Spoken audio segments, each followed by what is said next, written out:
அன்பு நண்பர்களுக்கு வணக்கம். திரிகடுகம் செய்யுள் 42. வேளாண்குடி என்று அழைக்கப்படுகிற விவசாயம் செய்பவர்களுக்கான அழகானது எது என்று சொல்லுகிற செய்யுள். இதிலே ஒரு கருத்து இன்றைய சூழ்நிலைக்கு பொருந்தாவிட்டாலும் கூட அந்த காலத்தில் இருந்த நிலைமையை நமக்கு சொல்லுகிற செய்யுளாக நாம் பார்க்க வேண்டும். செய்யுளை பார்க்கலாம்.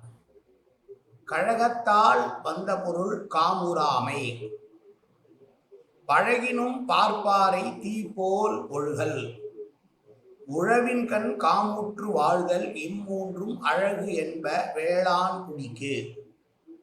இங்கே வேளாண்குடி என்பது ஒரு சமுதாயத்தை குறிக்காமல் உழவு செய்கிறவர்கள் என்று எடுத்துக்கொள்ளலாம். உழவு செய்யக்கூடிய தொழிலில் இருக்கக்கூடியவர்களுக்கு எது அழகு என்று மூன்றை சொல்லுகிறார். ஒன்று, கழகம் என்று இங்கு சொல்லுவது சூதாட்டம்.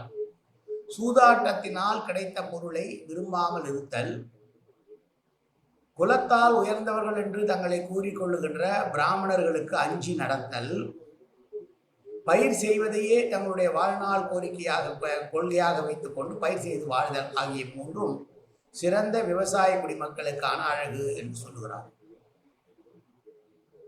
சூதாட்டம் என்பதை இங்கே கழகத்தால் என்று சொல்லுகிறார். ஏனென்றால் பல பேர் சேர்ந்து கொண்டு ஆடக்கூடிய இடமாக கருதப்படுவதால், பன்மை நிறைந்தவர்கள் பலரோடு இருப்பதனால் என்று பொருள் கொள்ள வேண்டும். அதே போல அந்த காலகட்டத்திலே அந்தணர்கள் என்பவர்கள் தான் உயர்ந்தவர்கள், அதுக்கு அடுத்தவர்கள் தான் மற்றவர்கள் என்ற நிலை இருந்த காரணத்தால், மனுநீதி இருந்த காரணத்தால் அந்த வழியிலே இந்த செய்யுள் வந்திருப்பதை நாம் பார்க்கலாம். ஆனால் இந்த மூன்றிலே முதலாவதை ஒத்துக்கொள்ள முடிகிறது. சூதாட்டத்தினால் பணம் வரக்கூடாது என்பதை ஒத்துக்கொள்ளலாம்.